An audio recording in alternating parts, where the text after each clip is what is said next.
air quality standards, which are outside of the CO2 discussion. And I agree wholeheartedly that we need to focus our attention at making sure we make progress there. In fact, that's one of the key priorities of the administration, is to improve air quality beyond the 60% attainment that we see. That's not been a focal point over the last several years as much as it should be anyway. And you think and let me just ask, and you think that rewriting, in effect doing away with the Clean Power Plan, is going to improve air quality, which you say is a major goal? Look, Chris, I mean, I think what we have to keep in mind is that the EPA only possesses authority that Congress gives it.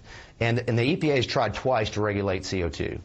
One with the tailoring rule, and the Supreme Court struck it down in the UR decision. And secondly, the Clean Power Plan that the President introduced in 2015, which is subject to a U.S. Supreme Court stay. As much as we want to see progress made with clean air and clean water, with an understanding that we can also grow jobs, we have to do so within the framework of what Congress has passed.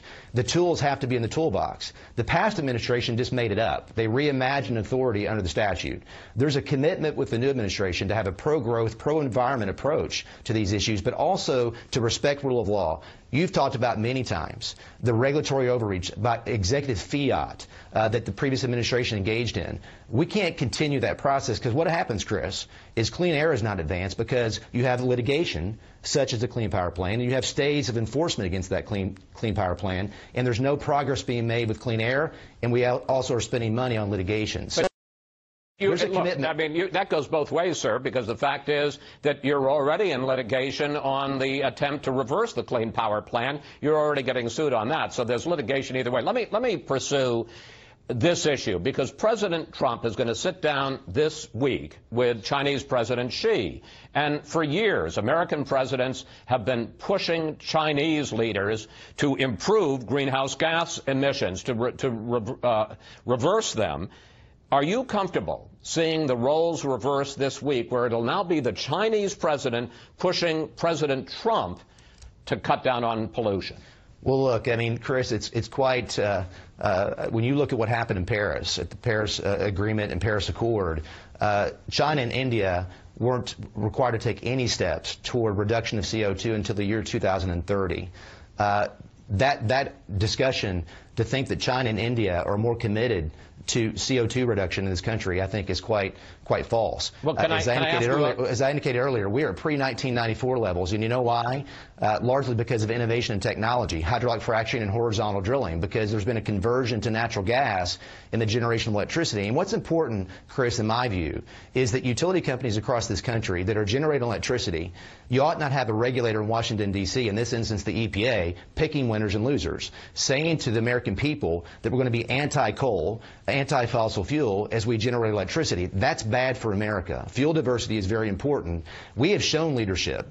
As I've indicated, we've made great progress with our air quality since 1980, and we've made progress on the CO2 reduction side as well, at the same time as growing jobs. And so we have nothing to be apologetic about as a country, well, neither does the president. I'm sorry, say that again? We have nothing to be apologetic about with respect to leadership that we've shown as a country with respect to these key issues. And the president doesn't either. He's showing great leadership and pro-growth, pro-environment, and we can do both. Well, let me ask you a specific question on that. You talk about the Paris Accords, which do call for reductions by China and other countries by 2030, and in fact, China has already begun reducing its carbon emissions from coal power plants, as you well know. President Xi in January said that the Paris Climate Accords should remain in force. As the chief environmental officer for the Trump administration, can you make the same commitment to the Paris Climate Accords? Engagement internationally is very important to demonstrate the leadership that we've shown on this issue with China and India and other nations is very important. Those discussions should ensue. But what Paris represents is a bad deal for this country. We front-loaded our cost. China and India backloaded theirs. That caused a contraction of in our economy. Look, we have shown leadership on this issue in a key way, Chris, and we're going to continue doing that. Sir, the point is that President Xi is more committed to Paris than the United States is.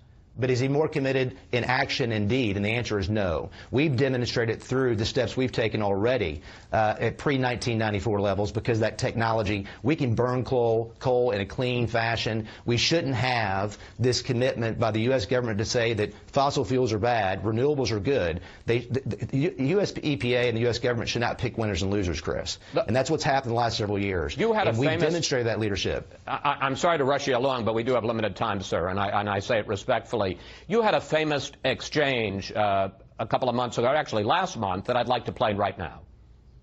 Do you believe that it's been proven that CO2 is the primary control knob for climate? Do you believe that? No, I would not agree that it's a primary contributor to the global warming that we see. Mr. Pruitt, there are all kinds of studies that contradict you. The UN's panel on climate change says it is at least 95% likely more than half the temperature increase since the mid-20th century is due to human activities. NOAA, that's our own National Oceanic and Atmospheric Administration, says there's more carbon dioxide now than in the last 400,000 years, and NOAA says 2015 and 2016 are the two hottest years on record. Mr. Pruitt, are we supposed to believe that that's all a coincidence? No, look, Chris, I've said through the process, in my confirmation process, individually with senators as well, that there's a warming trend. The climate is changing, and human activity contributes to that change in some measure. The real issue is how much we contribute to it, and measuring that with precision. But then also, what is the process as far as response? What can we do about it? The tools in the toolbox to address the CO2 issue. And you can't just simply, from an EPA perspective, make that up. You can't do what the president did previously with the Clean Power Plan, President Obama and his administration, to simply reimagine authority. That's why we have a U.S. Supreme Court stay against the Clean Power Plan. That's why President Trump is dealing with that regulatory overreach and charting a new path forward to deal with these issues within the framework of the Clean Air Act. Sir, you're kind of sugarcoating what you said. You said there, I would not agree that carbon CO2 is a primary contributor to global warming. And the question I have is, what if you're wrong? What if, in fact, the Earth is warming? What if it is causing dramatic climate change, and that we as humans, through carbon emissions, are contributing to it? Simple question. What if you're wrong? See, look, let me say to you, CO2 contributes to greenhouse gas. It has a greenhouse gas effect and global warming, as methane does, and other types of gases. The issue is how much we contribute to it from a human activity perspective, and then what can be done about it from a process perspective, Chris. But don't you think the fact that we have these coal power plants belching carbon emissions into the air, do you don't think that plays a role? I think that we've done it better than anybody in the world at burning coal clean in a clean fashion. The innovative and technological advances that we've seen, along with natural gas production and generating electricity, have all contributed to a CO2 footprint that's pre-1994. Again, we have done better than anybody in the world at growing an economy and also being a good steward of our environment. We have nothing to be apologetic about. We're going to operate within the framework of the Clean Air Act to deal with these issues and make sure that we advance clean air, clean water, not just with respect to CO2, but with those key air pollutants under the Ambient Air Quality Standard program. Let me ask you one last question, and again, I apologize, sir, because it goes to the whole question of the commitment to trying to improve the environment. Under the president's new budget, the EPA is cut 31%. That is more than any other agency. And I want to put up some of the cuts that are included in the president's budget. Here are some of the 56 programs that would be scrapped: Great Lakes restoration, water runoff control for farmers, pesticide safety. What does that say about the commitment of this administration and you to cleaning up the environment when you're making a 31% cut in your agency and cutting things like that, water runoffs for farmers? Well, part of the issue, Chris, is that over the last several years, there's been a lack of commitment to state partnership. You know, we have state departments of environmental quality across the country that have the resources and the expertise to deal with clean water and clean air issues. And so renewing that partnership to make sure that we are working together. Or might water safety, water runoff, and pesticide safety, and Great Lakes restoration, might that all just go by the wayside? I've met with several governors. In fact, within the first week of having been on the job, I met with 20-plus governors.